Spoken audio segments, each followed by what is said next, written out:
Hello everybody, this is Horizon, creator of Real Movies and X5 Cinema. So before we really get too into this movie, I want to address where the word or where the term real comes from, because I get a lot of comments in the videos about these not being actual movies. I think people mistake the word real. I don't know if that's a problem with just understanding the English language, could be lost in translation type thing, but it's an intentional pun. It's kind of a play on words. The reason I'm doing it is I want to differentiate my game films from other people's game films. Because if you ever just look up a game movie, you'll notice that almost all game movies are just the cinematic cutscenes. And that's perfectly fine, but that's became kind of what people expect. I wanted people to know that, hey, this isn't just a game movie, there's something different about it. So, as a way to play a little bit of a pun, it's real, if that makes sense. And since old films used to be kept on reels, and films were always edited down, and thus why they were, like you'll see a highlight reel, or something like that. That's sort of what these films are. It's sort of a shortened version of the actual game, but the audience is getting all of the story and not missing out on anything. So in the very beginning here, I added the little text in the beginning of this cinematic because I think a lot of people don't entirely understand what is going on right here. And in the prelude, in the beginning here, in that opening prelude, I just wanted to add a little bit of context to what was going on, and the game actually refers to this event as the Cataclysm. I just added the word great. I'm not sure if that's accurate, but it's a pretty damn big cataclysm to draw of this. But all that's being discussed here is how this led to a war that nobody's actually entirely sure of. A lot of people like to say, oh, it was over resources, and that's certainly what this trailer portrays, but you'll hear Apollyon say herself that she has no actual idea, lost to the ages, as she says. I just thought this scene was incredibly beautiful. It needed to be just put in there. It provided full context to what was going on, so you're not just kind of jumping into the world without any information. I do a lot of rearranging of the actual game's dialogue when we get to where I really come in. The reason they fight. Lost to the ages. And I'll discuss as much as I can remember when I was making the video with what I've done. And yet, so you'll see here, they're trying to come to sort of terms, and Apollyon is watching this. Now, Apollyon's philosophy is actually not that uncommon. It's very Darwinian. It's the belief of the strong survive. I am Apollyon. And here we see Apollyon for the first time. I bring war.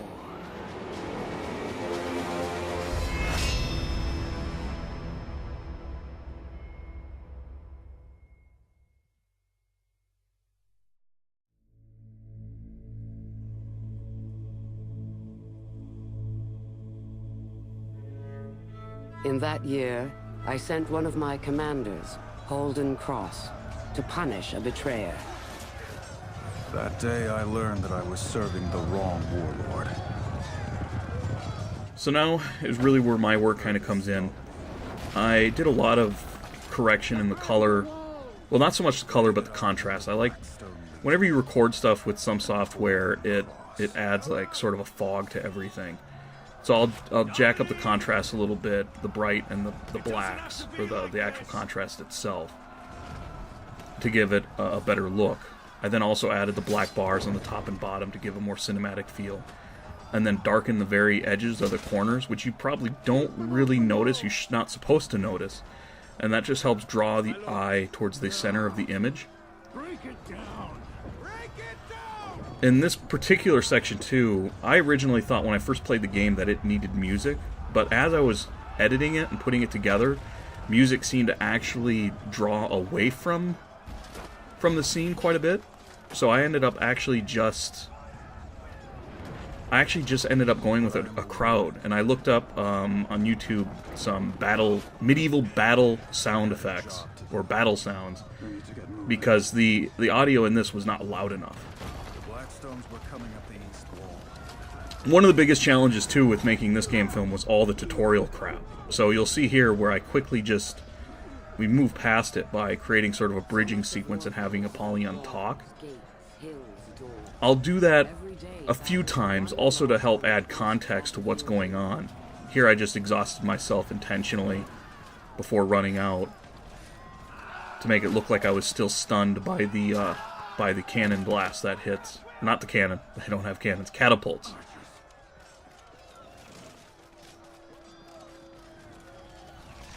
So again, with this, I'm just taking multiple takes and then constructing it and putting it together so that the camera changes angles and so forth. And here is Dabinet. Now, what I ended up doing here was actually building a Dabinet character in multiplayer and then taking him out and fighting with him. I'm sure I'll get criticized with where he was fighting, but whatever. It's just so that we can see a little bit more of other characters other than just our main hero's fights.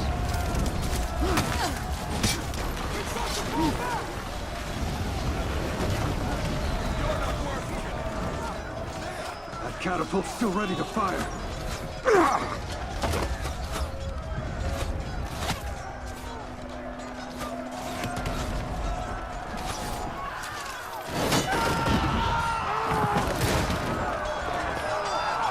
So if you've actually played the full game, you'll know that there's actually a big battle sequence down here at the bottom of this door, but it really just didn't feel necessary and felt kind of misplaced. It just, as far as the film's concerned, it was just better just to move on to the door being breached. And I think as far as the film is concerned, it works great. Now, also in this particular scene, there's no sounds of battle. We just hear music as Cross comes out of the smoke there. And I just thought that was weird, so I let the battle sounds continue on until he yells stop. And then I let it just taper off as he yells for Dabinet. So a lot of people were actually kind of confused by how this particular episode ends. Or not episode ends, but this level ends. Where Cross challenges Dabinet to a 1v1. And Dabinet obviously doesn't want to take that fight because he thinks he'll definitely lose. So Cross has him fight his second. Dabinet has him fight his second. Well, at the end, they just leave. Well, the code of conduct amongst knights, at least in this fiction, is that whoever wins, in order to save lives, because that's what Cross was originally challenging him for, was why all these men don't have to die, is to have them basically spar one another, and the winner is able to... They'll just part ways, basically.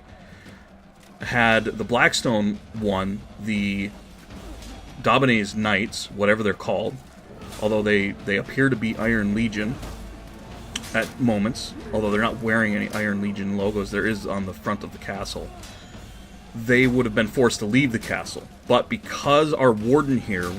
Well, don't want to spoil, but you've probably actually seen the full film or played the game. Because our warrior wins, he is able to stay at the castle and Cross leaves. However, he has to take...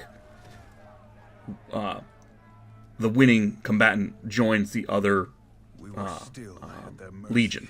And the reason is because all the legions are technically one, and they all fight for the same kingdom, if that makes sense. But they're broken up into different legions. The Blackstone Legion is one. Dabinet, on the other hand, we're not entirely sure about what he did to cause this battle to start in the first place.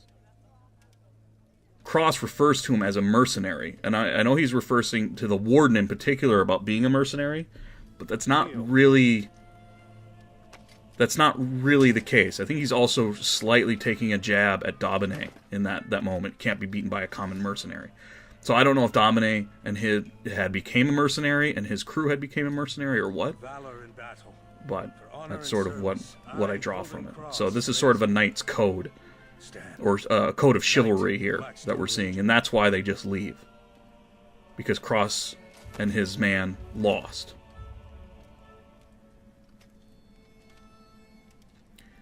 Well, I hope you guys enjoyed this little take about what goes into making one of these game films. I'll try to do them in the future if you guys enjoy them. And until next time, thanks, guys. Come on. That was how I joined the Blackstone Legion.